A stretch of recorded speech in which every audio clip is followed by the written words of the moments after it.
Welcome back, everybody, to the insurance panel. We are recording quick. Again, I just jumped on. I did not know we were going to have Christian Brindle on today, so I'm actually really excited. What's been going on, Christian, man? How the heck are you? Doing awesome, guys. Just getting ready for AEP, living the dream, I guess. I'm not really just, working like crazy and just trying to keep up with everything. How are you guys? I'm okay. Matt had to leave.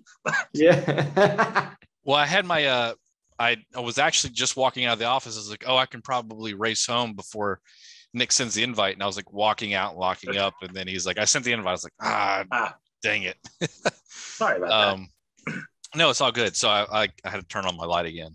But no, I'm really good, man. Same thing as you, Christian. I mean, we're just gearing up for AEP. I don't know if you guys have experienced this, but marketing money from carrier money is coming like a little bit later this year. Like it seems like it's holding up for whatever reason. I don't know. Maybe it was just us, but we're getting it, and it's time to print a lot of mail. That's for sure. No kidding. I think right now we're going to be spending about 3 million pieces of mail. It's a lot of mail. It is quite a bit of mail, absolutely.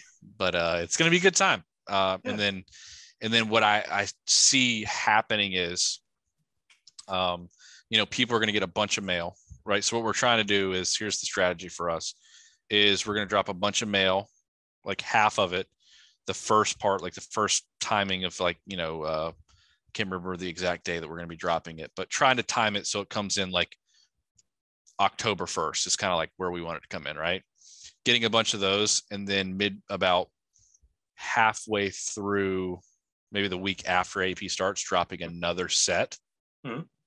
So more mail comes in the middle of AEP. Interesting. And then we're going to, once we see that kind of die down, that's when we're going to turn on the Facebook ads to kind of carry us through. Huh. I will be fascinated to know what your returns are like with that second AEP drop.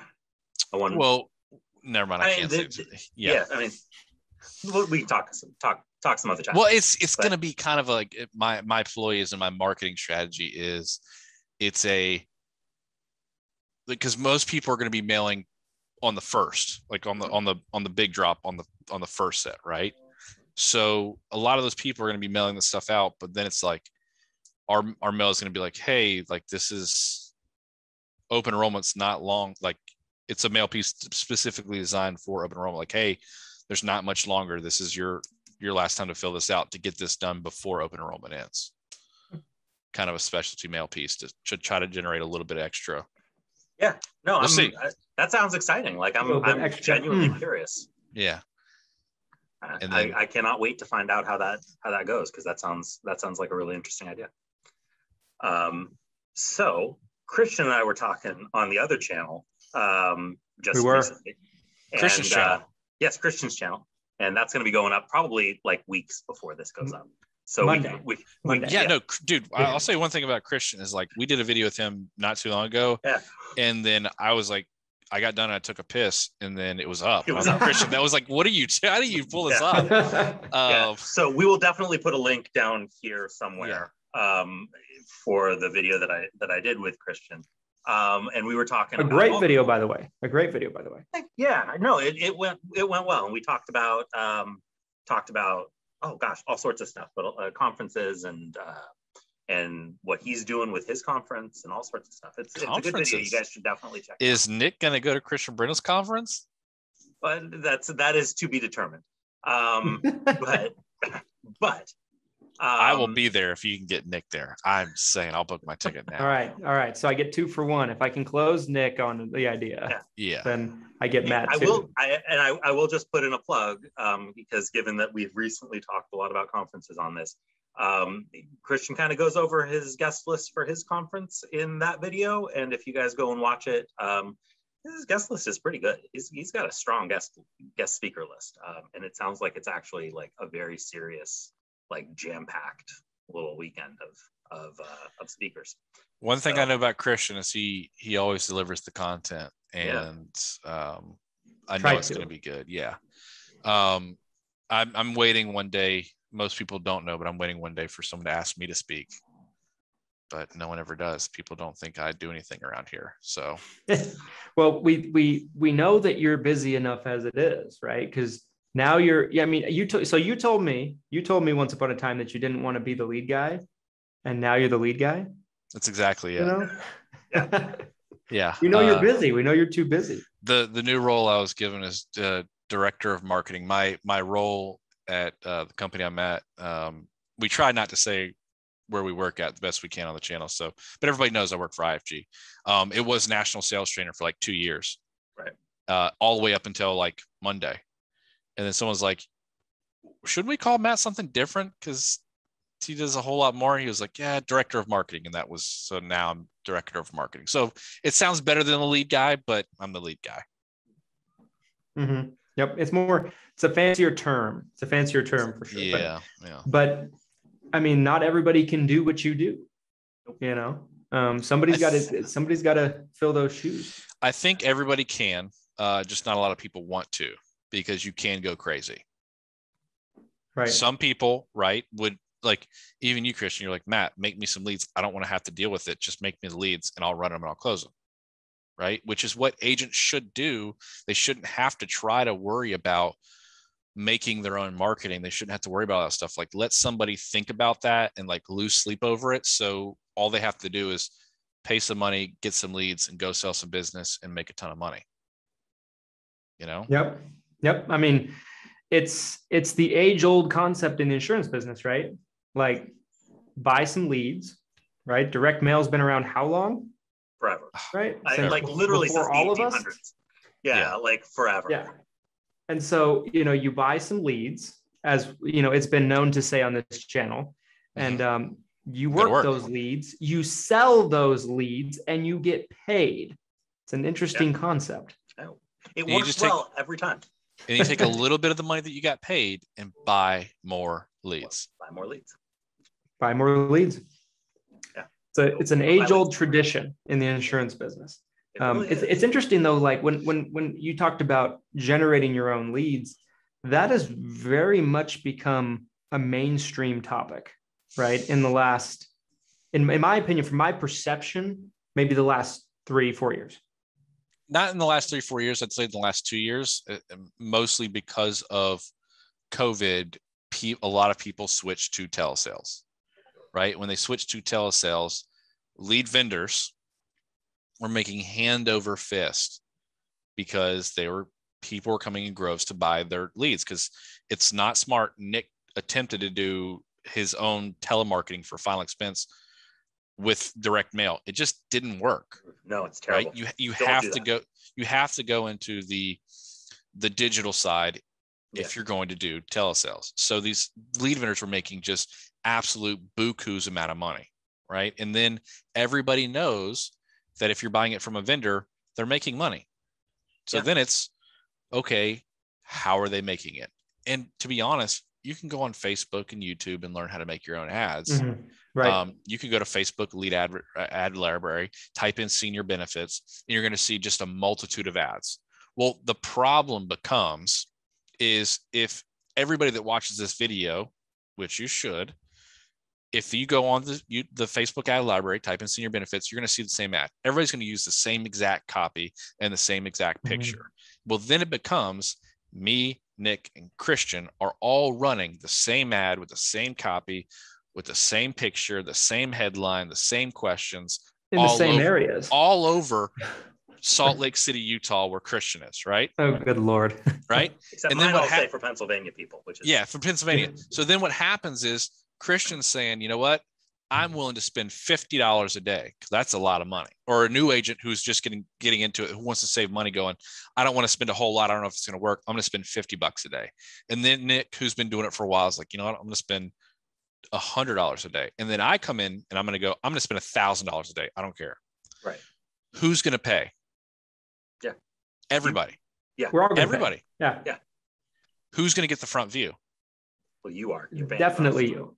Right. You're the highest bidder. Correct. So then Miss Jones gets what's called ad fatigue, because she's seeing the same ad from senior benefits assistants, senior benefits USA, senior benefits Utah, senior benefits this. Like, it's everybody does the same exact thing.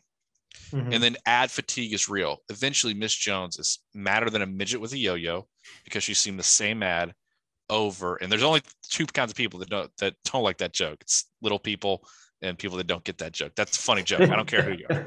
Okay. But Miss Jones gets super mad because she's getting, like, she's filling one out, and then she's filling out for me, and then Nick, who's paying more, Facebook's going, oh, that's what she wants to see. So then she's seeing Nick's further down. She's filling that out because she didn't get the information from me quick enough. It's a hot pocket society. And then Christian gets his. She filled out one ad, the same ad, 3 times because she didn't get anything on the first one. And by the time that Christian actually calls her, even Nick calls her, she's been hit 4 or 5 times. Mm-hmm. And we're all spending money making the ad costs go up. Right. So if people would realize that and just allow a few people to just run the traditional ads, right? The lower intent ads. And if you learn how to make your own ads and do it very well, then you can make a higher intent ad. The problem is nobody actually thinks what goes through a client's mind as they're filling out an ad. And that's what I try to do. I can show you statistics, and I was actually blown away today on the automation side that 50% of people, when I emailed them the second time, 15 minutes after they filled out a lead, which you would think I should never reach out that late because everybody always talks speed to lead. 15 minutes after, I sent an email that says, need more information to qualify. 50% open rate on the leads. That's interesting. That is 50%. And then I have a survey in there that asks other questions that I can't ask on Facebook. Right. Who do you want to be your beneficiary? How much coverage do you want? I put state lowest recommended, which is 10,000, and state highest recommended, which is 25,000. Not a real thing, but what do you think they choose the most? 10,000 and 25,000, right? And for the Medicare leads, I ask, is your current income over $1,358 a month? Do your drug prescriptions cost you over $9 each? And who's your current Medicare provider? The crazy part is about 15 to 20% of the leads fill that form out. So to me, that is a golden lead when Miss Jones went from Facebook and then 15 minutes later got an email, they filled it out, and they filled out more information that you couldn't get from Facebook. So when you call that person after that, they know what you're talking about because you've hit them 1, 2, 3, 4 times at that point. It's dramatically higher intent at that point.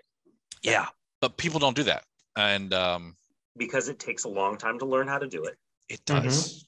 Right? Because it's not as simple as just sitting down at your computer and typing in, hey, run a Facebook ad and learning how to, use the business center and throw an ad up and use a stock photo. And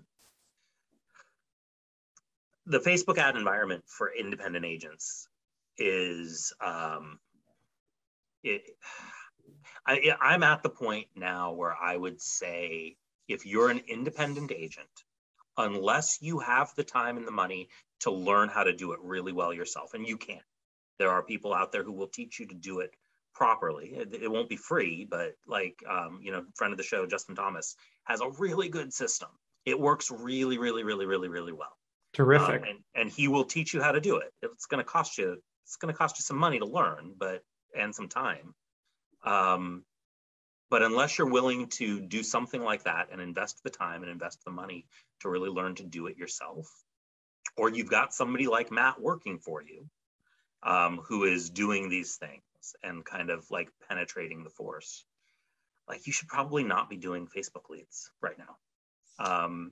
Unless you're in telesales, in which case you kind of have to, or you've got a couple of other options. But there's a couple options.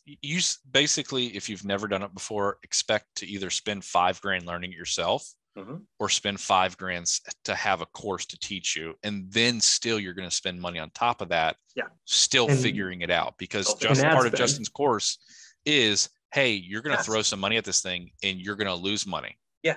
Test, market.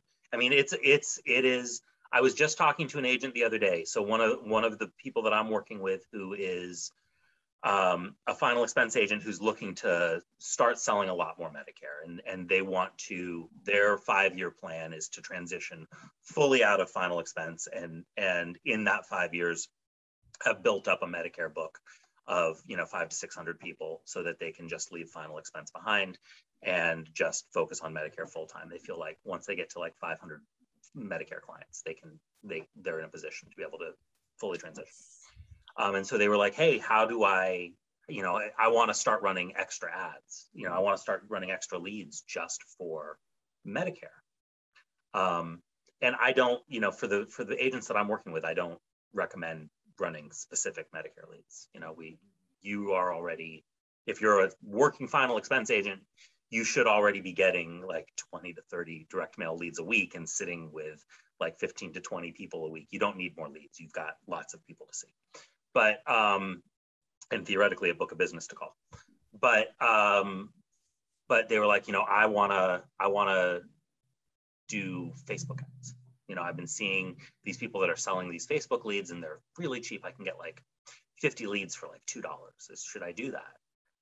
It's like, I mean, like if you want to spend like, $100 and get 50 Facebook leads, like, I mean, that's not that much money. You can, but I don't know that it's a good use of your time. I don't know that it's a good use of your resources. At what point is it worth the time that you'd spend on those 50? Right. Because the time has a cost, right? Mm-hmm. And then I was like, if you really want to learn to do this, and I pointed this person in the direction of Justin's website, and they took a look at Justin's website, and they were like, well, Justin says on his website it's going to take like 3 months to learn how to get like a campaign going. I don't know that I want to spend 3 months learning to do this. And I was like, well, then maybe you should not. Doing it without Justin though might take a year to 2 years. Yeah. It really took me. I was at my first captive company, and this was like when ads first came out. Mm-hmm. I was paying $32 for a direct mail lead, and I was like, F that, because I was getting to these people and they were 30 days old. So they're just like kind of sitting in this pot. You get them, they would be sold as new leads. And then you're like, this is crap. Right. So I was like, well, Facebook says I can make my own lead. So I took a picture of the My Final Wishes book that we had, ran it up. It was the absolute worst lead I've ever made, but it was also the best because I was the only one doing it. Right. I got a $4 lead. The lady remembered what it was about. It was before all of this stuff was convoluted, but I still tweaked with it. It probably took me 6 months of really sitting down and going through every single process. And I'm still learning is the thing. 6-7 years later, I'm still learning this stuff. It is an ongoing process. I mean, Nick had an ad that he was running during Corona. Yeah. Nick, and it was crushing it. Well, great ad. 4 months later, you go to run the ad and you're getting absolutely killed. Yeah, just terrible ad 4 months later. Yeah, it went from being like an ad that pulled at like $5.20 a lead to being an ad that pulled at like $32 like just jeez. Yeah.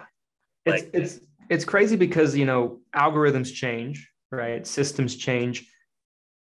And I've heard multiple people say this, like there's a new lead vendor popping up every other week that does digital marketing, Facebook leads, things like that. And the more of them that kind of flood into that marketplace, it kind of saturates it a little bit too. And same thing happens with us. Like we'll run an ad for a couple of months and it will just do very well, performs very well for us, very profitable.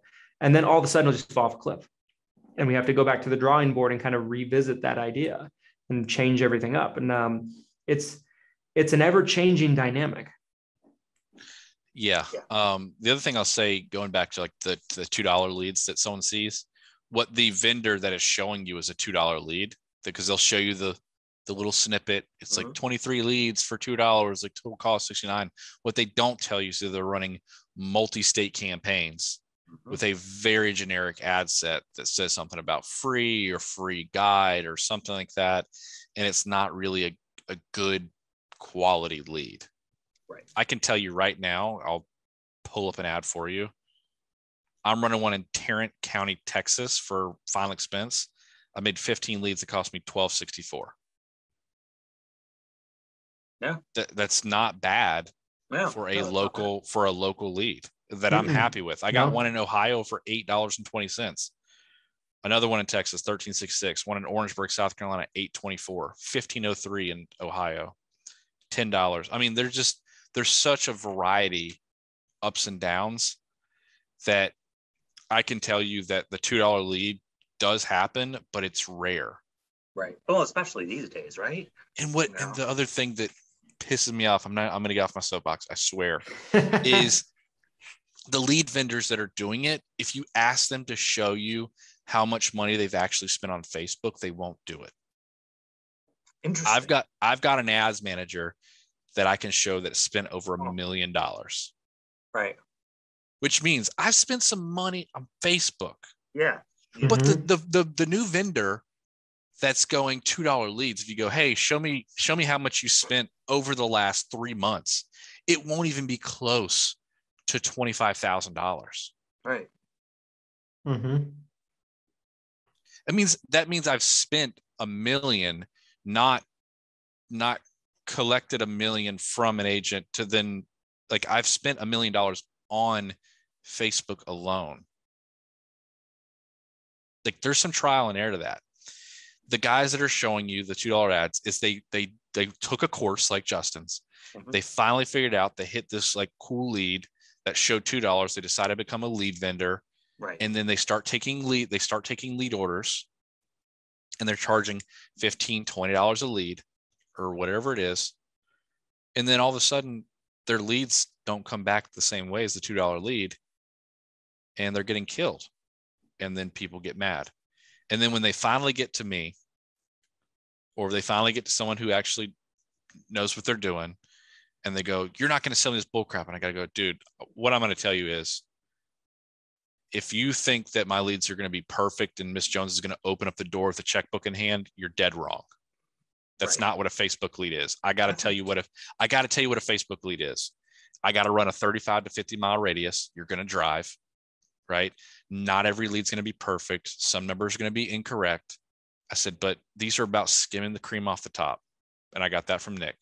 Yeah. If you can skim the cream off the top, get a couple extra appointments versus your direct mail, you'll be fine. If you base your entire income off of Facebook leads, you're going to fail long term. Yeah.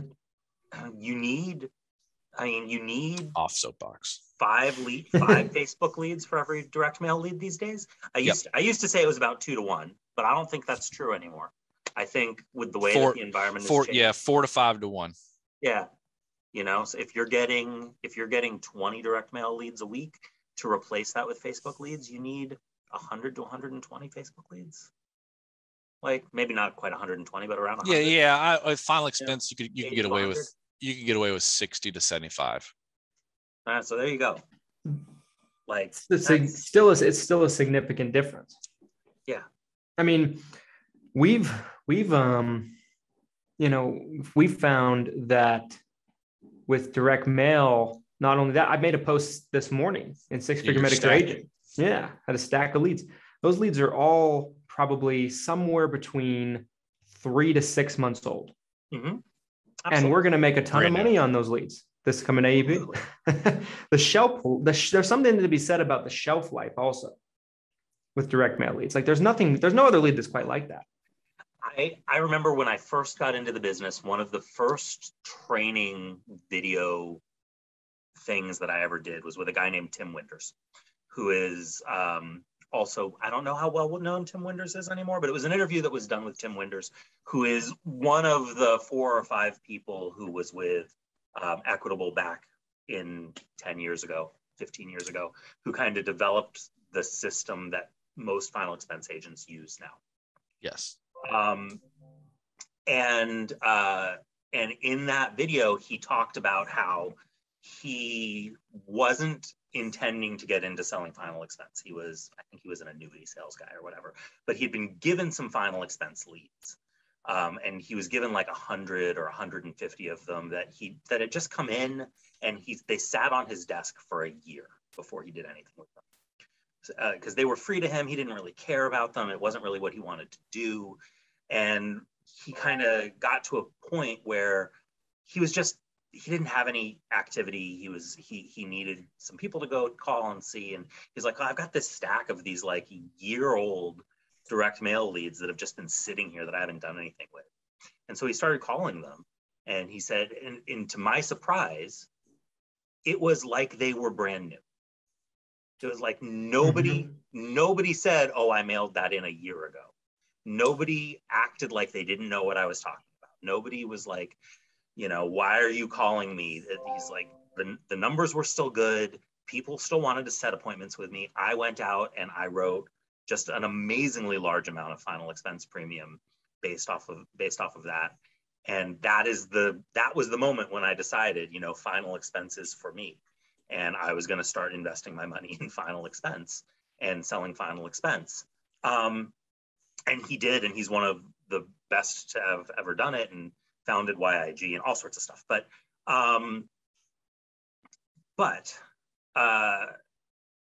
it's all because direct mail leads have essentially an infinite shelf life as long as nobody else has worked them. Well, even if somebody,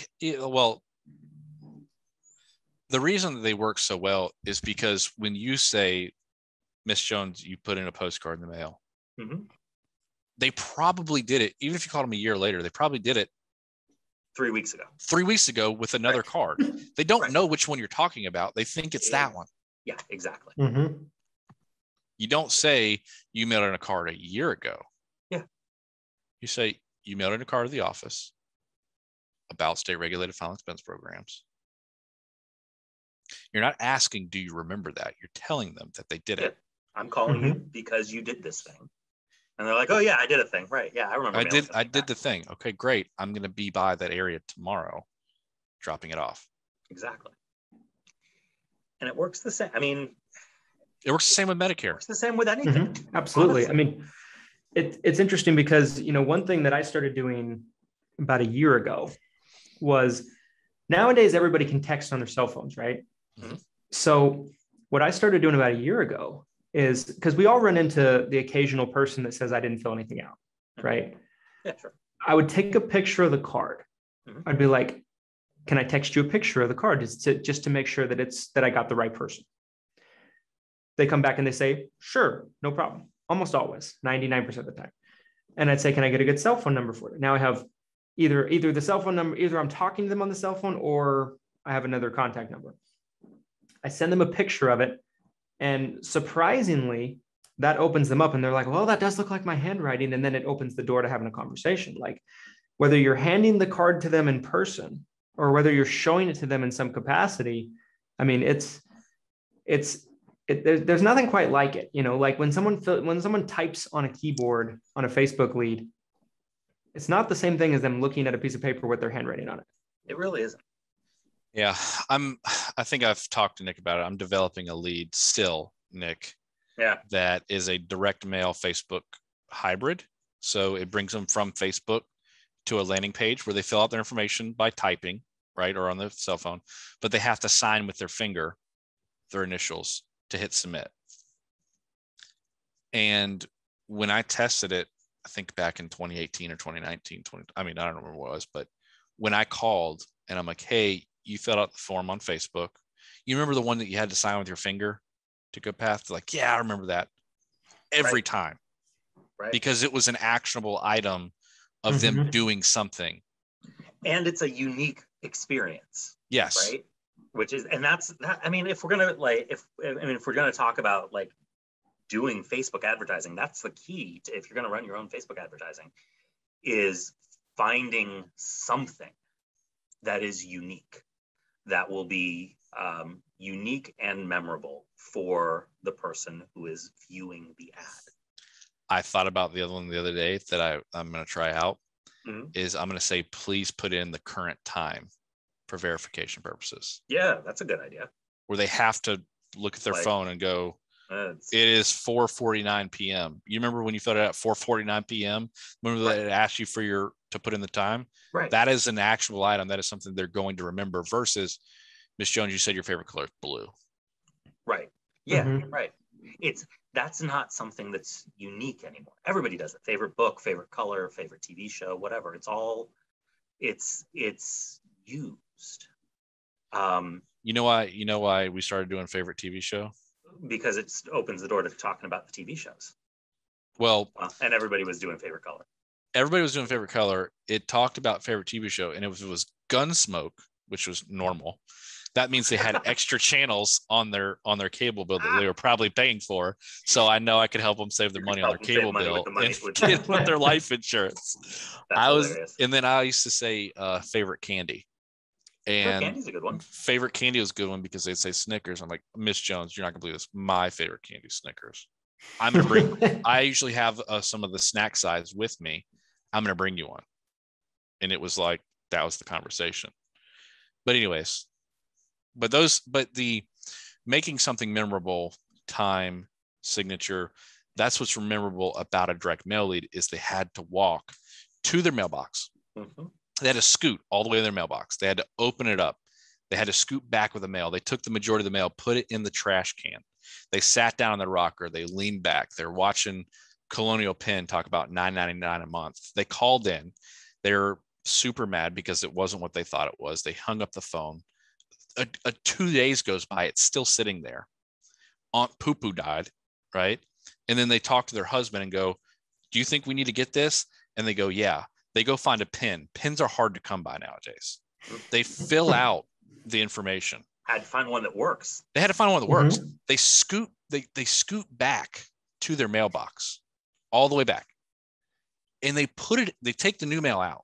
They put it in and they put the little flag up.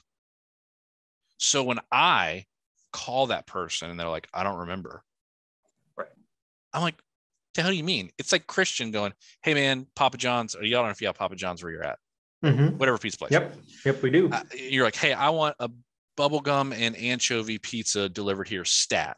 Bubblegum and anchovy. Right. 1% of people would ever say that, right? Like less than 1%.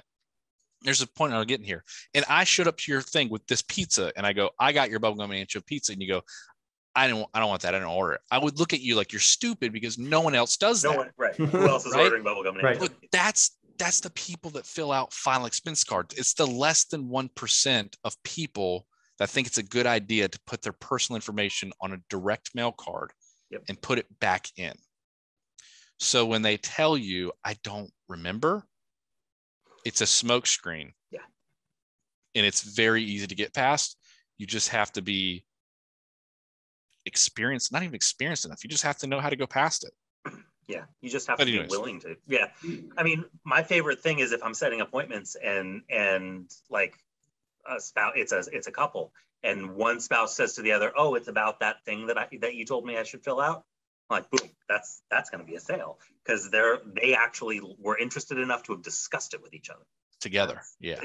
Like right, because that's everything right there, you know, and that'll happen. I think one thing like with that differentiates because all of us get the same objections, right? There's certain things that we all run into. Nick runs into them, Matt runs into them, I run into them, and it's the same story, right? Got to talk to my spouse. I didn't fill that out, right? Like there's probably 5, 6, maybe 10 very cliche responses that someone gives back.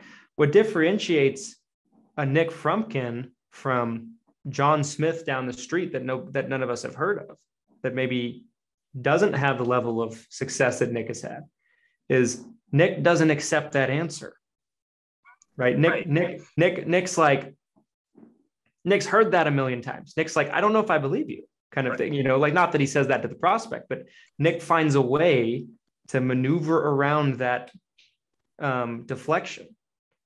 He deflects the deflection, right? And that's sales, right? Like at the end of the day, what is a lead? It's a piece of paper or something on a screen with somebody's name on it and a phone number and a little bit of information. Yeah. It's a very minor little tiny thing that somebody has said that they are open to having a conversation about something. But us as agents, as salespeople, we have to open the door to being able to make that sale. We have to turn that small little finite piece of interest and convert that into an actual sale. And that's why so many people struggle in insurance sales, is because they want to be order takers, and it's not a thing. Right. Yeah. Yeah. People are sold that leads are people that are filling out information that want you to come by. Yeah. Right. Mhm. And so when agent gets turned down first time, they're going, this is not what I was told. I was told that if someone filled this out, that they want to buy insurance. It's not it at all. But the thing is, and Nick will tell you, they do want it. Oh, absolutely. But they just want to make sure you're the right person getting it to them. Yes. Yep. Nick said it from somebody else. I don't know where he got it from, but like 90% of direct mail leads are all laydowns if you don't screw it up. Yeah. It's Yep. The art of selling to direct mail leads is the art of getting out of your own way. Yes. It's figuring out how to not give them a reason to say no. Right? Because they want to say yes, especially if it's Medicare. But like, they want to say yes. They wouldn't have filled out the card if they didn't want to say yes.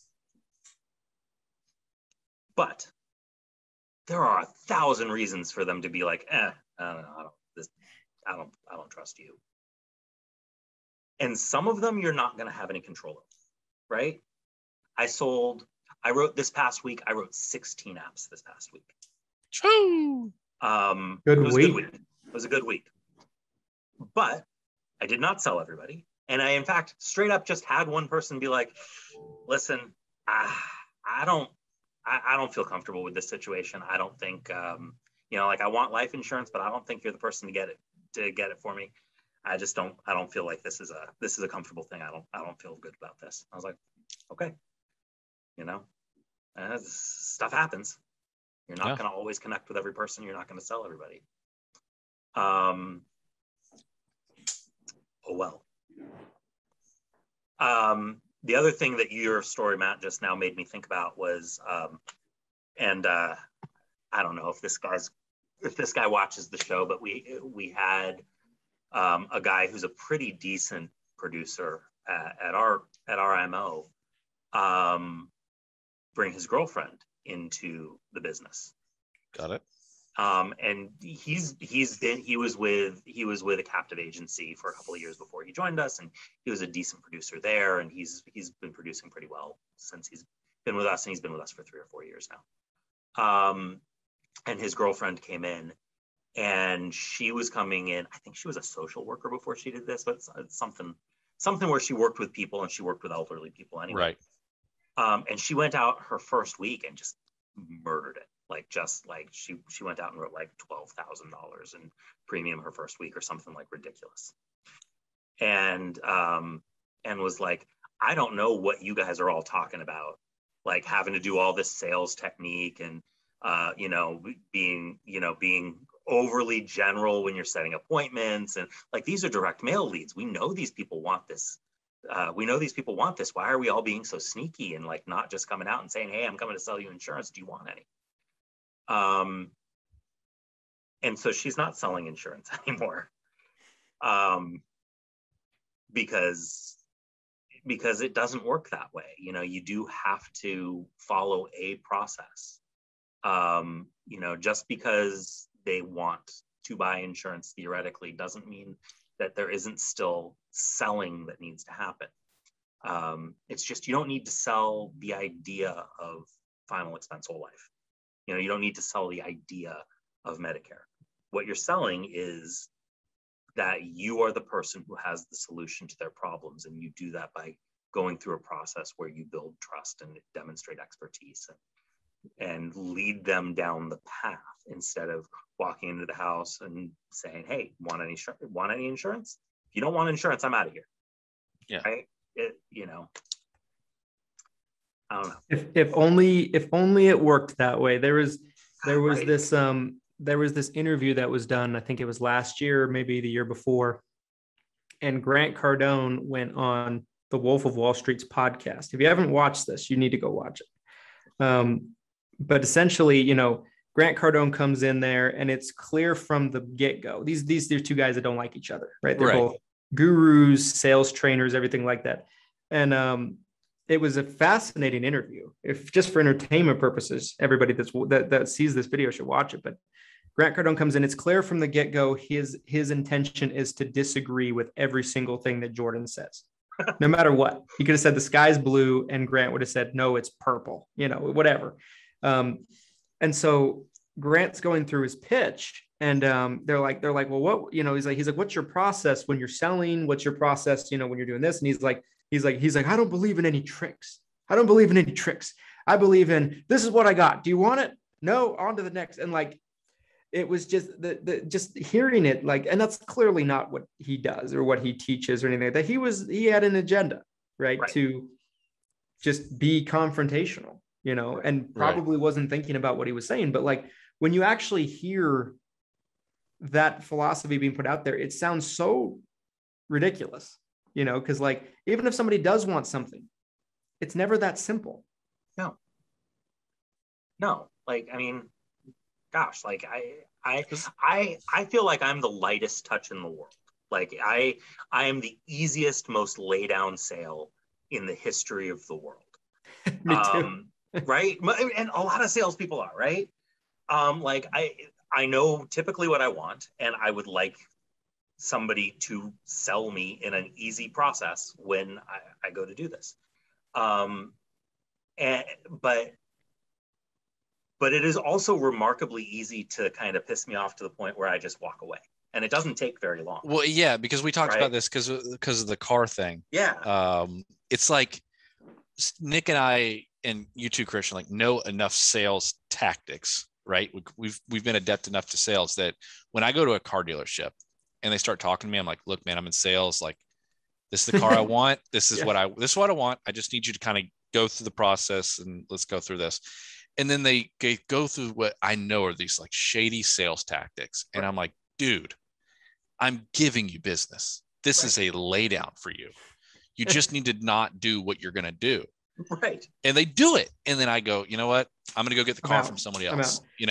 It's almost like there's a secret like society. Be like, hey, listen, I'm in the society too. You don't need to do this. Like, I know what you're doing. I can see what you're doing. And yeah, it's those, that 1980s used car sales tactic, where like Matilda. Yes. I think of the car salesman from Matilda. Yes. And it's just one of those things where like, it's why people have such a negative connotation towards salespeople. It's just those jerking people around kind of thing. But at the end of the day, you do have to go through a process, like Nick says. But when you're on the inside, you can see what people are doing. Everything, every little trick, every little intricacy of what somebody's doing. They're like, oh, let me check with this guy. Let me check with this manager. Let me check with the finance guy. Let me check with this guy. I'm like, dude, I just want dude, the car salesman, like, I don't even know if you'll qualify. And I'm like, dude, all right, I'm done. Like, we're out of here. Yeah. Okay. Yeah. Yeah. So look, guys, I mean, I'll tell you this. Sales is very simplistic.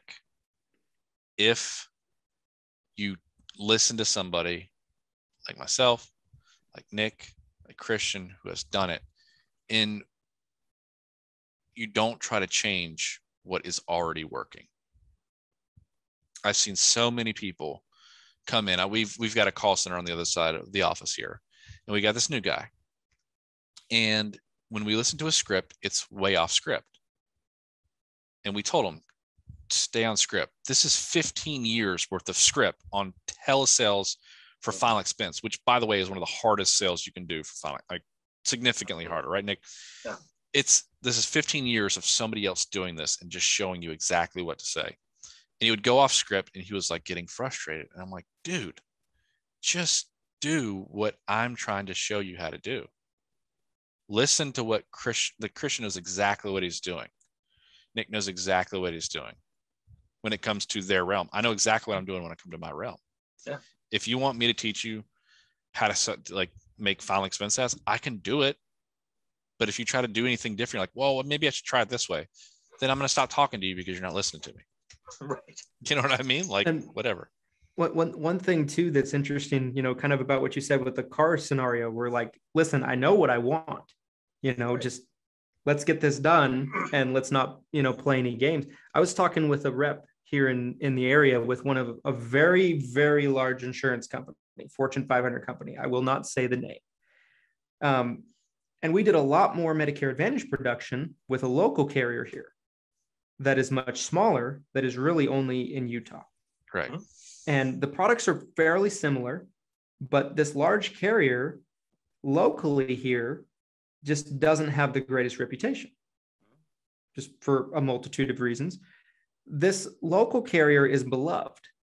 They're owned by the biggest hospital system in the area, which probably a monopoly, not my place to judge, but essentially they're beloved. They have something like a 95% retention rate every AEP on their Medicare Advantage product. It's something very good. They have a lot of enrollments here. And so essentially, we were talking about it and they're like, well, what are you selling? I'm like, well, we're selling a lot of this company. They're like, of course, we're selling a lot of this company. I'm like, and we're selling a lot of this company. And then he's like, and in this particular company, there is no hierarchies. It's a direct only contract. So we don't make any override off of this company. On a normal Medicare Advantage sale, we're going to make $150 override if I write it myself. Right. In addition. So he's like, you make $150 override selling our product. You make the $539, the street level commission only on this product. He's like, what I don't understand is why you're not pressing people and pushing them into our product, because our product's very similar. I'm like, he's like, you'll make more with our product. I'm like, yeah. I'm like, but they know what they want. I'm like, so am I going to lose a for sure thing by trying to push them into something thinking about me? Right. Yeah. It's you can make more and lose money. Right. It's like the carrier that I write the most of my business with for final expense is not the carrier that pays me the largest commission at all. No, not even close. But I make more money because I write them than if I was trying to write the carrier that would pay me the largest commission. Because they do a lot of little things very well that some of these other carriers don't do. And so I write more business and the business stays longer and I have fewer headaches and I have to do less follow-up and I have like all sorts of stuff. I make more money writing them even though they don't pay me as much. And like definitively, like I can look at my bank accounts from before and after I started writing them as my major carrier. Like definitively I make more. There's something to be said about that too, because like if I, in that example, right, with the big carrier and the little carrier, if I spent 45 minutes, let's say, trying to talk this person into something else, they already know what they wanted. They knew what they wanted before they came into the office. Right. Isn't that 45 minutes of mine so valuable enough to where I should just take the sale that they want? It's a good product. It's a good plan. It's a good fit for them. Take yes for an answer. Let's be done. Yeah. Take the yes. Right? I'm going to give you this in the event that you want this other thing that might be better for you. Let me know. I can get you into that too. Yeah. Exactly. Yeah. Absolutely. But this, but the reason why I bring this up is this carrier rep could not wrap his head around my logic. Yeah. Because... and of course, he's got a job to do. He's got quotas to hit and all those things. I get that. But it's something to be said about, like if someone is a laydown and sell them what they want to lay down for. Yeah. And the carrier reps don't get it because the carrier reps don't sell. And this comes back to one of the big major themes that we talk about on this show all the time, which is you have to be getting your advice from people who are actually doing what you want to do and doing it well. You know, there's a lot of value to be had from Medicare carrier reps. There's a lot of value to be had from any carrier rep, honestly, but they don't sell. But they should be your advice on how do I close this client if they say, I don't trust you with my bank account. Right. And they're not, that's not who to, it's not who to go Nick, to. can you tell me you don't have to say the name, but you tell me the story of the carrier rep of the carrier that's no longer around that said he sat outside of a Cracker Barrel in a rocking chair? Yeah, sure. So this is a carrier. This is a guy who was the head of not one but two final expense insurance carriers that I know of that have gone out of business while he was running.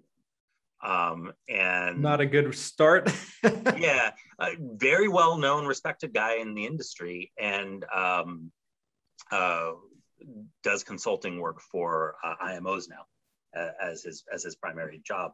And he was the head of sales. And he came and gave a speech at my IMO's training conference. We do an annual symposium every year, and back 5-6 years ago, he came and they were one of the sponsors for the symposium, and he came and talked.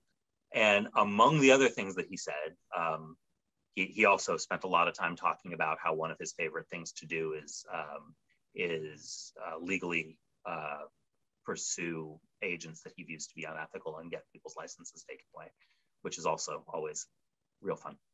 But he said that he doesn't believe that leads are ethical. He believes that only criminals need to use leads, and he thinks if you're selling final expense, the very, very best thing that you can do is take a big old fat stack of your business cards, go sit out in those rocking chairs that are outside of Cracker Barrel, and just talk to every person who walks by and hand them a business card. You will write more final expense than you know what to do with. So, wow! Don't do that. Don't do that. Buy leads. Buy leads. Buy leads. Buy leads. Please. So the thing that I've always looked at carrier reps is, like, Matt's right. They do have, and Nick said it best too. They do have some value, right? Absolutely. With the carrier reps, they do have certain value. There are things that they can help you with. They're good. It's good to be on good terms with them in their business. They can get you co-op money, you name it, right? They can help you with certain problems.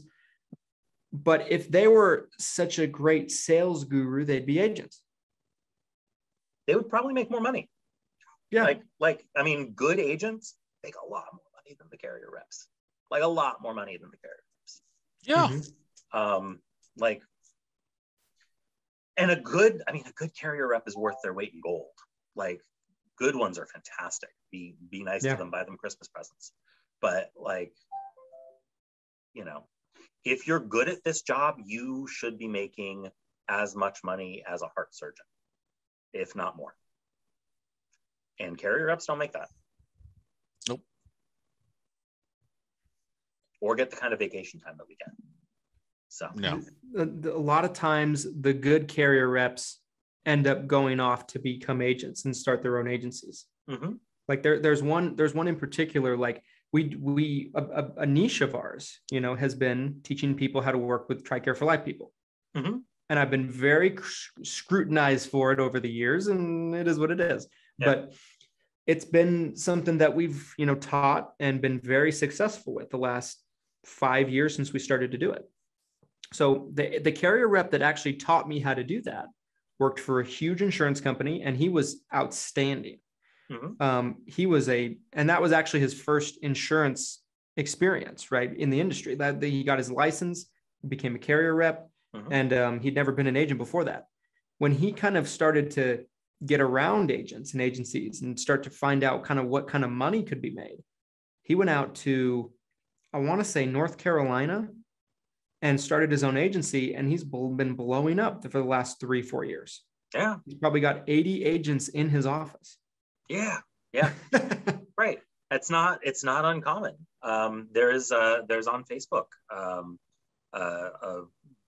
I won't name names, but there's on Facebook a couple of people who are running their own agencies who were former carrier reps who are doing very well for themselves, as far as I can tell. Like, I mean, I don't know. I'm not digging into their finances, but they seem like they're doing okay, and seem very happy to not be working for the carrier anymore. I mean, there's a place for all of it, right? Like, all these jobs need to be done, and there's a good fit for everybody, no matter what you want to be doing in the industry. I've been spending more time on the not posting, but just reading the Reddit insurance group. They've got an insurance subreddit, which is like a hidden Reddit. It's a thing. But, no, I'm on there. You should see if you can find out who I am on there, because I post, I talk on there quite regularly. So interesting. But it's a lot of people that are not agents. Like, it's a lot of underwriters. It's a lot of people who are looking to be carrier reps, who are looking to be like claims adjusters. Like, so I actually spend a lot of time just reading it, because I find it to be a really interesting perspective on a side of the business that I don't ever really get to see. Yeah. And hear what claims adjusters think about, like, the way, the stuff that's coming in and that kind of stuff. But so it's all good, but I mean, none of them make the money that we make. I mean, that's the reason why you do this. It's hard. There's not very many people that do it well. Odds against you succeeding are high, but like, the reward is huge if you do it well. Absolutely. So, well, guys, it's Friday at 5 for me and Nick. Christian, you're still in the middle of the day. You still got work to do. I do. But dude, I'm so pumped that you're on this call. I did not know you're going to be here. I was like, Christian's going to be on the call. Dude, I was so pumped. Absolute dude, always a pleasure having you on. You're always a welcome guest. You don't need an invitation from me or Nick. If you just want to find your way onto a Zoom with us one day while we're recording, we're happy to have you on. I'm speaking on Zoom bomb ever. Yeah.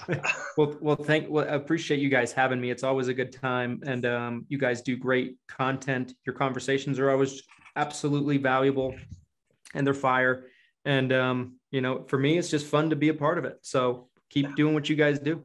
But real quick, speaking of your event, that we got to talk a little bit about it, and then it transferred into just how all of our video goes. We just talked. When is your event? What is your event? Yeah. So we are going to be holding the Six Figure Medicare Agent Summit next June, June 10th and 11th. It's a 2-day event. We probably have more speakers than we need, which is it's a good problem to have. But kind of figuring out where everybody's going to fit is going to be a little challenging. I can already tell that. I was reading them off to Nick, and on the last video, Nick was like, that's a lot of speakers. Can I give you a suggestion? Don't do speakers, because people get bored of speakers and they get up and leave. Do a few big speakers up front, in the middle, on the back end, but then do breakout sessions with those speakers, right? So similar to what 8% did. I mean, we did it at the very first event that MyOmo, we called the 8-figure mastermind. We had breakout sessions. So it was like 2 people in a room, and then 12 to 15 people got to sit with those 2 people and just talk about what they are really good at. And then after 30 minutes, the room rotated, and those 15 people went to another room, and then 15 other people came from another room into this room. So you got to, so the speakers got to do the same thing over and over and over. And everybody got to have more of an intimate setting with the speakers and ask like one-on-one questions. That's a great idea, actually, because it gets everybody feeling like they're more involved with the speaker. Like if the guy sitting in the back, for example. Correct. The guy sitting in the back that got there late he doesn't want to raise his hand and have to yell and some kind of rig a mic. They get a chance to sit with every single person and ask questions and shake hands and get to know each other. I've seen it done.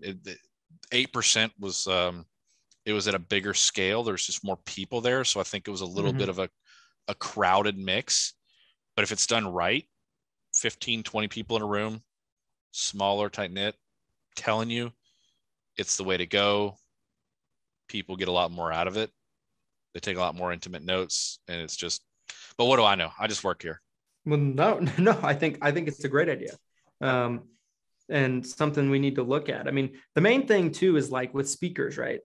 If somebody's coming to speak in an event, what do they picture? They picture being on stage in front of a room of 200 people. Right. Right. So finding ways that we can kind of integrate everything and get everybody to feel like it's worth their time to come and speak, because none of the speakers are being paid. They're all just doing it as, essentially charity to the industry, more or less, I think if you're, I'm sorry, I'll just say this about, you should not pay to speak at an event. If Christian, you asked me to speak, I'm not expecting you to pay me, but you're like, hey man, do you want to come speak on this? I think you're awesome. I would happily do it. Right. But if you're like, hey man, you want to come speak? And I'm like, sure, I'll happily do it. And you go, okay, it's $5,000. I would 20 grand. 20 grand. I would absolutely laugh at you. Like you should, Right. like, you just shouldn't have to pay if someone's asking you to speak. I don't know. I don't get it. I don't agree with it. It's become relatively mainstream too. People be paying. I've heard as much as 30,000 to speak on a stage. Yikes. No. Either you get paid to speak, or you're doing it as a, hey, you're a friend, I would really like you to be there. I'll pay for your hotel. I can't get your flight, or I can get your flight. I can't get your hotel. Like I want you to come speak. I think you're awesome. I can't pay you money, but it'll be a great opportunity for you to, spend time in front of a lot of people. Like that's all you need to do. You don't need to say, you want to come speak and like get them all hyped up about all the people and they go, yeah, they go, okay, it's 10 grand. Like 20 grand. What are you talking about? So I was approached to speak at one or two events, probably in the last 2 years. Mm-hmm. And there's been numbers like that thrown out. Where they're asking you to pay? Yes. They'll ask you to speak, get you excited, right. And then go, great, you do want to speak. You're like, yeah, sure, I'm happy to help. And they go, it's 20 grand. You're like, what are you? Yeah. I mean, that just, again, just throwing it out there, that really does show that the people who are coming to these events are the product for the event, and the people who are speaking are paying to get access to that. Because then what happens if you're paying to speak? Right. Then when you get on stage, you have to make your money back. So you're going to sell something on stage. Right. It's awful. Tell me if I'm wrong, Christian. No, you're right. You're right about it. I mean, and but like, so 8%, right? Like Nick and I had a very extensive conversation about this. Great one, by the way. Go watch the video. But, really kind of one thing we talked about was like, so 8% for me, what I got the most value out of was the networking, right? Getting around other big time people after the conference. And there were speakers that I really enjoyed seeing. I thought Justin did great. Mm-hmm. I thought Pete did great. I enjoyed seeing Patrick Bet-David. I'm a big fan. Yep. I enjoyed a lot of the speakers, but there were certainly their fair share of speakers that got up and said literally nothing and then pitched something. Yeah. And I have a problem with that.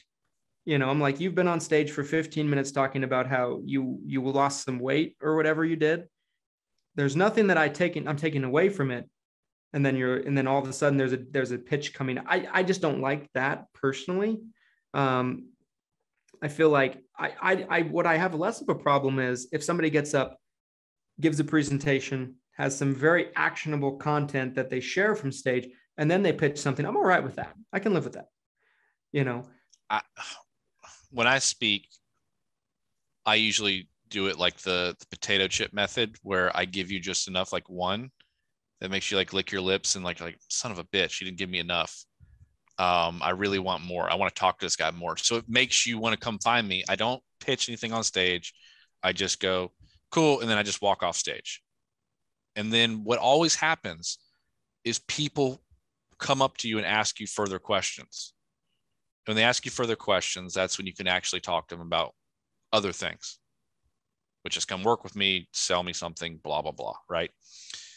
If people would learn how to do that versus this is the one time you got it until I'm off stage, it's $28,000 normally. Today it's $500. Like, dude, it's not $28,000 normally.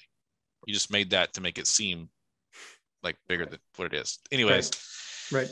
I don't know. Sorry, your event's going to be awesome, is what I'm saying. Yeah, I mean, it's not going to be that.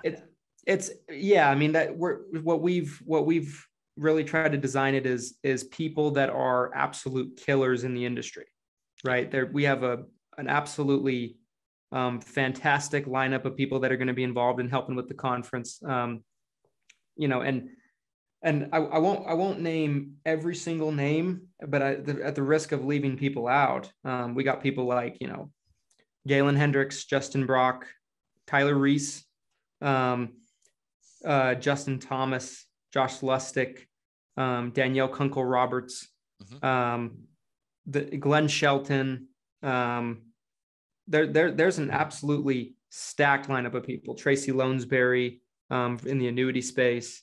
And there's people that are escaping me, but there's going to be nobody that takes the stage is going to be anything less than a killer in our industry in some capacity.